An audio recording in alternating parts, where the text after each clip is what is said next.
John was here. My buddy John is going to die tomorrow. He doesn't want it to be a big thing. I got some beer. Mike bought the smokes. There are 5 fishing poles lined up in the back of my truck, one for each of us. Our plan is to go down to the lake and see what the spot's got. One last time. This little story you're writing, he coughs on the way down. Tell it in the present tense, like I'm there, listening to it with you, even though I'm not. I tell him that's fine. We'll figure it out later. And not too much about the disease. Please, I think cancer has gotten enough conversation out of me. I tell him that's okay too. We drive. A cool breeze cuts through the open window. Highway lights begin to fade. I turn right and stay straight on Fullerton Ave. I snag the roundabout, and then we're there. The old neighborhood. The place where we met, the place where we grew up, and now, the place where we'll say goodbye. We park. The houses are all different, but there's still something so similar in the air. Almost like you can taste the feeling. Mrs. Walker's dinners, Tom's mom's cookies. Before we could drive, before we could even ride our bikes down to the convenience store without permission from our parents. Everything was so much simpler then. We always had some place to go. The lake was home. Do you remember the bench? John asks. I do. Somebody left it at the curb, rusted all the way through. We dragged that thing 2 miles along the road just so we could sit there and fish. You could have helped, I remind him. Somebody had to watch for cops, and we made it, didn't we? We did. And look at us now, 30 years later, still friends. Still friends. We get out. The street lights are all dimmed. Darkness paints shadows in once familiar front lawns. John corrals the tackle. I grab the drinks. My dad used to say beer should be heavy on the way in and light on the way out. I yearn for the past so damn bad, and at the same time, understand that it's truly gone. When are the boys coming? John asks. They should be here already. All of them? Yes. Alright. Are you alright? No. We walk. The path to the lake takes us out of the neighborhood and down into a valley. We march over a set of railroad tracks. On the other side is a steep rock hill. John huffs and puffs, but he takes the hurdle like a champ. We land on a soft embankment that leads right up to the water. We smack the dust off our jeans. We look up, and the guys are waiting for us. Mike rushes forward first. Well, look who it is. The big brute wraps our small friend in a bear hug. He's crying. He pulls back in embarrassment before grabbing a fishing pole.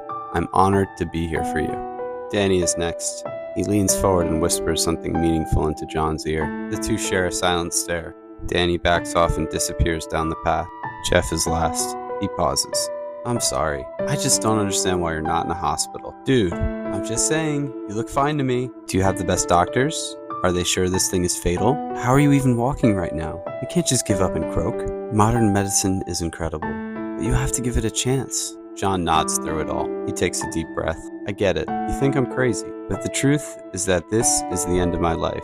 The doctors know it. The specialists know it. Specialist friggin' attorneys know it. I know it. Yeah, I could probably spend a few more weeks hooked up to machines. But what's the point, man? Really? If I'm gonna die, then I want it to happen like I lived. With my friends. With my brothers. You guys, you don't understand. After my parents' accident, after my uncle moved away, you were all that I had left. You were my family. I slept on your couches, I ate your meals, we ran around the paths behind the lake for hours. I mean, forget blood, our blood is here, in the ground where we spilled it, on chicken wire and hooks and pike teeth. John smiles. And that's the other thing, we're not going fishing. The guys are surprised. I'm sorry, I lied to you, but I need your help, one last time.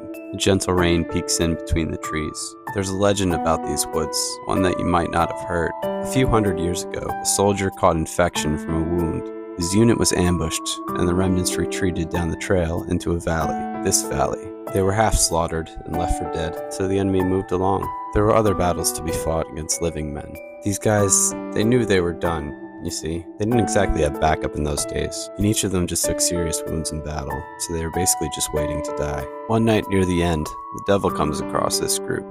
He sees 5 murderers, pillagers, gears of the war machine, clinging for life. He fixes to have himself a feast. The doors of the underworld open up. All of Satan's minions pour out. But the soldier is smart. He offers up a trade. He tells the devil that these are pure men. They killed for mercy and for country, but none have committed a crime in the eyes of God for which they haven't repented. Hell could have none of them, or it could have one. Moved by the man's bravery and tempted by its taste, Satan agrees to the deal. 1 soul in exchange for the health and wealth of the remaining 4 friends. A clock is set for midnight. The group prepares their goodbyes, at which point a plan takes shape. You see, the soldier knows a secret or two about these woods, a story older than angels and demons alike. The water here is sacred. The trees themselves are blessed. John produces a knife. He enters into a different sort of pact. John cuts his arm. "Whoa, man," Mike whimpers. "I did not sign up for witchcraft." John smiles and slams his hand against the tree. The sap turns thick and red. Sight of it dripping down the bark makes my stomach turn. The soldier signs his spirit over to the lake. That way, there's nothing for Satan to take.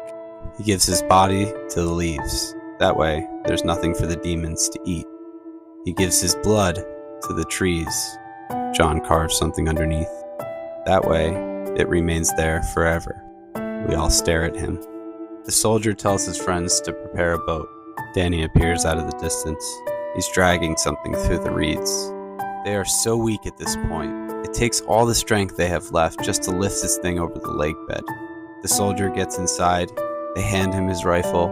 He tells the group to save their farewells, for this is not the end, just a new beginning. The clock strikes midnight. A great wind gathers and a current takes shape. The soldier bids his friends to push him out to sea, so to speak. Darkness envelops the canoe inch by inch. A fog settles along the bank. Soon enough, he's gone. The devil readies his armies. Hellions pour in from the coast to feed on the poor man's soul. The meal is smaller than promised, but the meat is still appetizing. The survivors duck and hide in the trees as horrible beasts with claws longer than limbs sneak through the woods and slither into the lake like snakes. The water grows restless with its new inhabitants. Waves of white froth back and forth. A whirlpool forms at the center. The boat is trapped in it, but so are the beasts. Demons and titans and the devil himself are caught up in the awful churning and chucking and turning. The lake opens up. Creatures cling to the edge. The wicked screams of furious spirits echo for miles, but it's no use. Mother Nature unhooks her jaw and swallows the poisonous lot whole. John smiles. Hell and all of its acolytes sink back to the underworld. He looks at me and continues. And now it's gone quiet. The sky opens up. Buckets of rain pour forth and replenish the creeks and streams. Flames extinguish as fallen trees disappear under the breach. The soldiers stand up. One of them starts to laugh. Another one begins to cry. Aching wounds are made mended. Cut legs are turned whole. The four of them run up and down the coast with the unbridled joy of madmen given a second chance at life. John sighs. But amidst this celebration, the blue canoe drifts lazily back to shore. The group looks into the bottom and see it's empty. The soldiers take this to mean that their friend is damned. He paid the ultimate price. They pack up in a solemn silence. They start to leave. But on their way out of the valley, a funny thing happens. They pass by a tree. This tree. In the bark is written a message, a pact with the water, promise to the leaves. Soldiers realize then that this death is a beautiful thing, a wondrous thing, a trick between two ancient powers, a choice to remain here in the valley forever outside of the devil's reach. John gets into the canoe.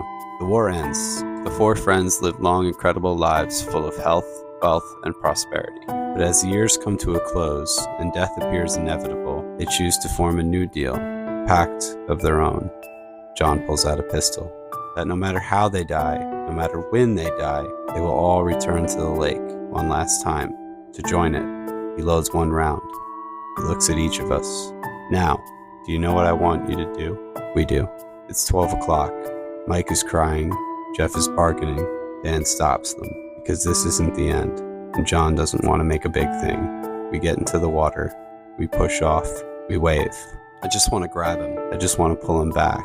But he's gone before long. Darkness swallows the boat whole. An excited voice shouts out in the distance, and he starts to scream. The lake begins to boil. It burns so quickly that the shoreline evaporates. Lightning cracks in the distance. The night is alive in the light. Shadows race down from the hilltop. They rip at the earth with hooved feet. Their eyes are all rotted. Their teeth are like knives. They're on us. Razor claws tear up my sweatshirt. Blood bursts from the holes like a sprinkler. A rush of adrenaline hits and I want to fight, but I'm suddenly tired. I can't open my eyes. I can't hear. I don't want to die. Not yet. Not here. A single gunshot rings out. Then, as if somebody turned on a sink faucet, it starts to rain. Water overtakes the banks. The lake fills up like a bathtub. The boat drifts back to shore. Jeff gets up to check. The rest of us don't need to see. We know. On the way out of the valley, we pass by a tree. Our tree. Carved into the wood are 5 names. Below them is a fresh one. The writing is much easier to read.